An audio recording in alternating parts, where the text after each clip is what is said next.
ጤና ይስጥልኝ ክቡራን አድማጮቼ፣ የሰዓቱን መረጃ ወደ እናንተ አድርሳለሁ። በብሔራዊ ምርጫ ቦርድ ከህጋዊ የፖለቲካ ፓርቲነት የተሰረዘው ህወሓት በህገ ወጥ መንገድ እገዳ እንደተጣለበት ገልጾ በቀጣይም እሱን የማያካትት ምርጫ ለማካሄድ እቅድ አለ ሲል ከሷል። የህወሓት ቃል አቀባይ አቶ ሚካኤል አስገዶም በሰጡት መግለጫ ላይ ህወሓትን በህገ ወጥ መንገድ የማገድና በትግራይ ህገ ወጥ ምርጫ የማካሄድ አዝማሚያ አለ ብለው ሁኔታውን የዘፈቀደ ውሳኔ ሲሉ ጠርተውታል። የኢትዮጵያ ብሔራዊ ምርጫ ቦርድ የህጋዊ ፓርቲነት እውቅናውን ያጣው ህወሓት ከህዳር 8 2018 ዓ.ም እስከ ህዳር 13 2018 ዓ.ም የማዕከላዊ ኮሚቴ ስብሰባውን አካሂዷል። ነሐሴ 7 2016 14ኛ ጠቅላላ ጉባኤውን ሲያከናውን የሚጠበቅበትን ሂደት ሳይከተልና ለምርጫ ቦርድ ሳያሳውቅ የሚያካሂደው ነው በማለት በቦርዱ ተቀባይነት የለውም የሚል ደብዳቤ እንደተጻፈለት የሚዘነጋ አይደለም።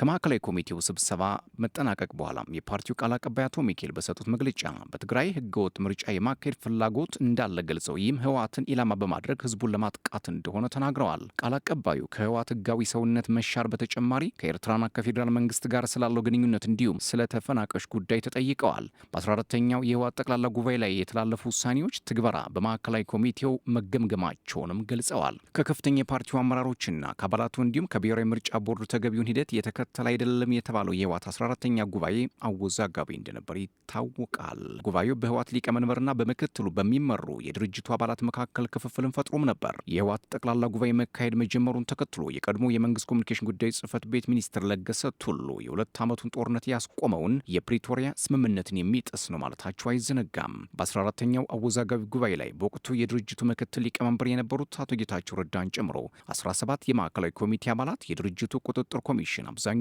የደቡብና የደቡብ ምስራቅ ትግራይ ወረዳዎች እንዲሁም የመቀለ ከተማ ክፍለ ከተሞች አልተሳተፉም። በወቅቱ አቶ ጌታቸው ባወጡት መግለጫ ጉባኤው ትግራይና ህዝቡን አደጋ ውስጥ ከመክተት የዘለለ እርባና የለውም ብለው ነበር።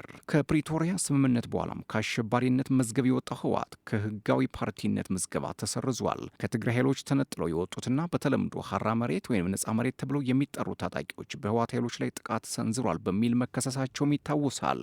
እነዚህ ታጣቂዎች በዶክተር ደብረጽዮን ገብረ ሚካኤል የሚመራው የህወሓት ክንፍና ድርጅቱን የሚደግፉ የትግራይ ኃይሎች አዛዦች ከስልጣን ለማስወገድ ወደ አፋር ክልል ሄደው መደራጀታቸውን ይናገራሉ።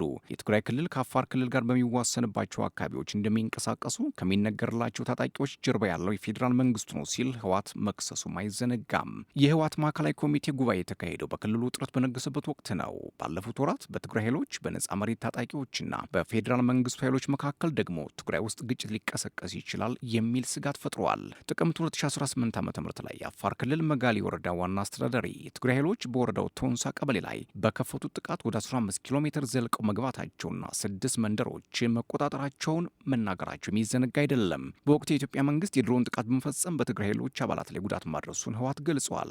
ከፕሪቶሪያው ስምምነት በኋላም ህወሓት የፈጸማቸው ድርጊቶች ወደ ጦርነት ለመግባት ከበቂ በላይ ምክንያቶች ናቸው ሲሉ የኢትዮጵያ ጦር ኃይሎች ጠቅላይ ኤታማዦር ሹም ፊልድ ማርሻል ብርሃኑ ጁላ መናገራቸው ይታወሳል።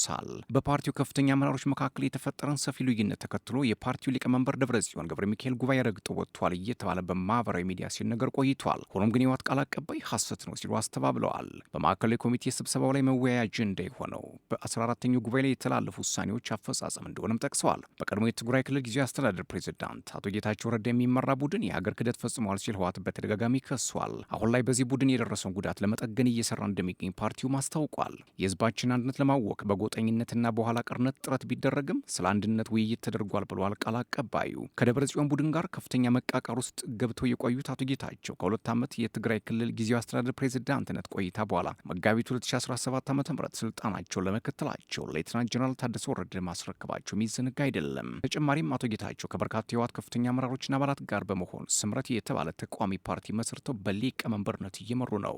ከምዕራብ ትግራይ የተፈናቀሉ ወደ 1 ሚሊዮን የሚጠጉ ሰዎች ለ5 ዓመታት በመጠለያ ለመኖር ተገደዋል። ያለ ሰብአዊ እርዳታ በችግር ላይ መሆናቸውን በመግለጽ ወደ ቀያቸው ለመመለስ የሚጠይቁ ሰላማዊ ሰልፍ ማድረጋቸውም ይታወሳል። በፕሪቶሪያ ስምምነት መሰረት ተፈናቃዮች ወደ ቀያቸው መመለስ ነበረባቸው። ሆኖም ግን የትግራይ ክልል ጊዜያዊ አስተዳደርና የፌዴራል መንግስትም ለተፈናቃዮች አለመመለስ እንዲሁም ለፕሪቶሪያ ስምምነት አለመከበር አንዳቸው ሌላኛቸውን እየከሰሱ ቆይተዋል። ህወሓት በምዕራብ ትግራይ ያሉ ታጣቂዎች እንዲሁም አዲስ ሰፋሪዎች እንዲወጡና የራሱን አስተዳደራዊ መዋቅር እንዲዘረጋ ጠይቀዋል። ጠቅላይ ሚኒስትር አብይ አህመድ በበኩላቸው ለተፈናቃዮች ወደ ቀያቸው አለመመለስ ህወሓትን ተጠያቂ አድርገው በትግራይ ክልል እንግዲህ ያሉ ተፈናቃዮች ራያ ላይ እንደመለስ ነው፣ ጸለምት ላይ እንደመለስ ነው፣ ወልቃይት ላይ መመለስ አለበት፣ ይህ የመንግስት አቋም ነው ሲሉ በተወካዮች ምክር ቤት ተናግረዋል። የህወሓት ቃል አቀባይ አቶ ሚካኤል ተፈናቃዮች ወደ ቀያቸው ለመመለስ እየሞከሩ ነው፣ መማረራቸው እውነት ነው፣ እየኖሩበት ያለው ሰቆቃ ግልጽ ነው፣ ጭፍጨፋ ተፈጽሞባቸው ከቤት ንብረታቸው የተፈናቀሉ ናቸው፣ ያፈናቀሏቸው ሰዎችም አሁንም እዚያው ናቸው ሲሉ ተናግረዋል። በሺዎች የሚቆጠሩ ተፈናቃዮች በመቀለ ከተማ ያደረጉትን ሰላማዊ ሰልፍ ተከትሎ አቶ ጌታቸው የጊዜያዊ አስተዳደሩ ፕሬዚዳንት ሳሉ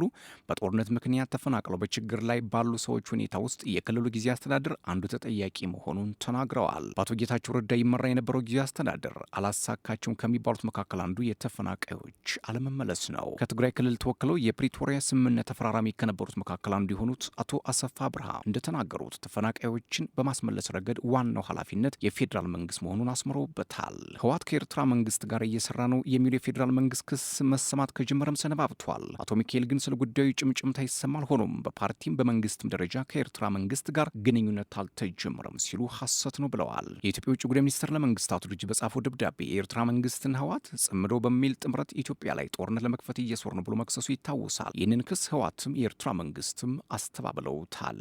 የውጭ ጉዳይ ሚኒስትር ኤርትራና ህወሓት በቅርቡ የፋኖ ታጣቂዎች የሰሜን ወሎ ዋና ከተማ የሆነችውን ወልዲያ ለመቆጣጠር አስበው እንደነበር ግን እንዳልተሳካላቸው ገልጿል። ጠቅላይ ሚኒስትር አብይ ማንኛውም ከውጭ ሀገር ጋር የሚደረግ ግንኙነት መካሄድ ያለበት በፌዴራል መንግስት በኩል መሆኑን ጠቅሰው እነሱ ከውጭ መንግስት ጋር ምን እያደረጉ ነው ሲሉ ውንጀላ አዘል ጥያቄ ለህዝብ ተወካዮች ምክር ቤት ማቅረባቸው የሚዘነጋ አይደለም። የህወሓት ቃል አቀባይ በሰጡት ምላሽ ከሻዕቢያ ጋር ወዳጅ በመሆን ብልጽግናን ለመውጋት የተደረገ ንግግር የለም። እኛ እያልን ያለነው በጋራም የፕሪቶሪያ ስምምነትን እንተግብር ነው። ሁለታችንም የሚጠቅመው እሱ ነው፣ የሚያስተሳስረንም እሱ ነው ብለዋል። ክቡራትና ክቡራን ለሰዓቱ የነበረኝ አጭር መረጃ ይህን ይመስል ነበር። ሰብስክራይብ፣ ላይክ፣ ሼር፣ ኮሜንት እያደረጋችሁ ቤተሰብ ሆኑ። ሰላም